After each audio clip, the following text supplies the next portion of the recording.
Hello, my name is Michael Vinkel and I'm a medical doctor and researcher at the Danish Pain Research Center at Aarhus University in Denmark.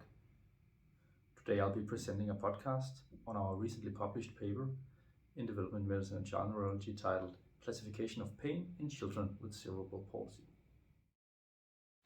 The prevalence of pain in children with cerebral palsy varies from 27 to 77% and depends on age, sex, DMFCS level, type of cerebral palsy, and method of data collection.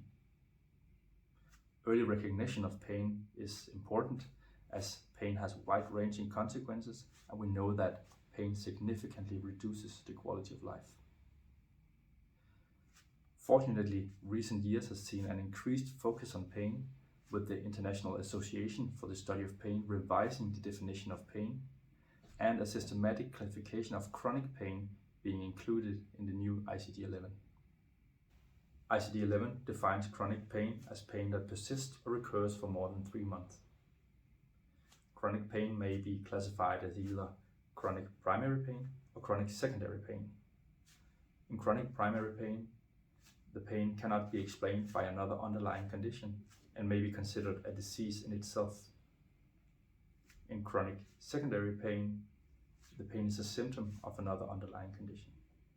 Apart from the new ICD-11 classification, pain can also be divided into 3 pain types according to the physiological terms: nociceptive, neuropathic, and nociplastic pain. The inclusion of pain in ICD-11 is an important step forward. It is designed to be applicable to all painful conditions, but this also makes it less specific for pain in cerebral palsy. Also, ICD-11 does not consistently differ between different mechanisms of pain.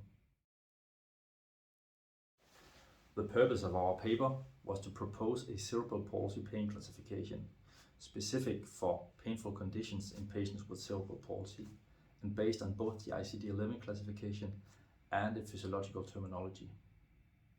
In order to do this, it was essential to review the existing literature on pain in children with cerebral palsy. We identified 39 studies specifically on acute pain, where common causes were procedural pain during botulinum injections, acute post-surgical pain, and pain during physiotherapy. We only found one study specifically examining chronic primary pain. It was a study on complex regional pain syndrome after surgery. Migraine and tension-type headaches are also chronic primary pain. We know that headaches are common in children with cerebral palsy with a reported prevalence of 34%.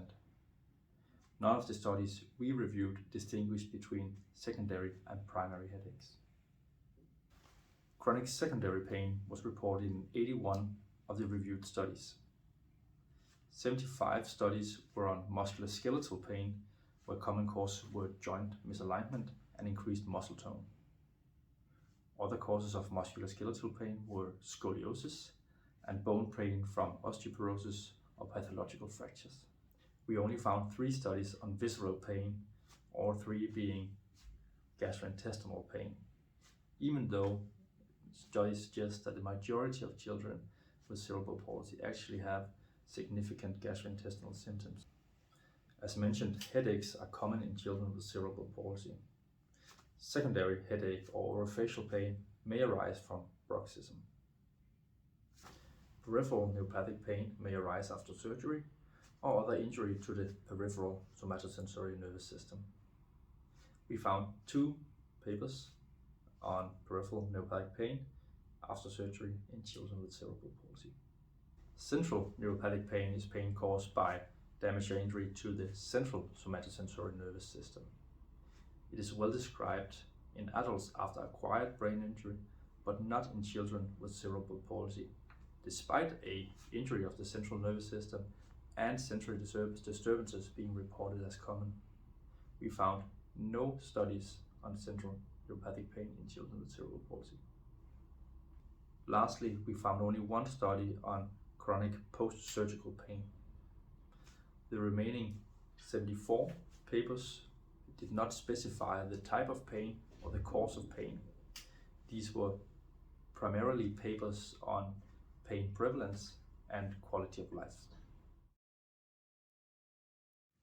Categorizing pain in children with cerebral palsy using ICD-11 enables us to identify commonly studied pain types. We also noticed that some pain types may fit into multiple categories. As an example, peripheral neuropathic pain after surgery may be classified as either neuropathic pain or post-surgical pain. In our paper, we propose a cerebral palsy pain classification that is aligned with both the physiological terminology and the ICD-11 classification, leaving out pain that is not directly associated with cerebral palsy. The first tier differentiates between primary and secondary pain from the ICD-11 classification, while the secondary tier differentiates between the physiological origin of pain. This mechanism is important both for the general understanding of pain and the treatment of pain. The third tier includes different subtypes of pain, and the fourth tier includes different sources of pain. Using an agreed upon classification in both clinical and research setting increases consistency and the ability to compare studies on pain.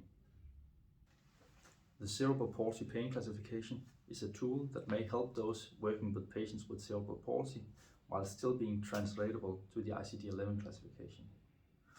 From the pain researcher trying to assess pain from a physiological point of view to the neuropediatrician or physiotherapist trying to assess pain in a patient with cerebral palsy. The introduction of a classification system in the field of headache greatly facilitated research in that area, and we hope the same will apply to pain research in patients with cerebral palsy. In conclusion, musculoskeletal pain is widely studied in children with cerebral palsy, but there are only a few studies on visceral pain and headache, even though there is evidence to suggest that these pain types are also common. Furthermore, central neuropathic pain has not been studied in children with cerebral palsy, despite its presence in adults with acquired brain injury. The implementation of the ICD-11 classification of chronic pain will facilitate research by improving the assessment and the registration of pain. The cerebral palsy pain classification is meant as an additional tool specifically to identify and classify pain in patients with cerebral palsy.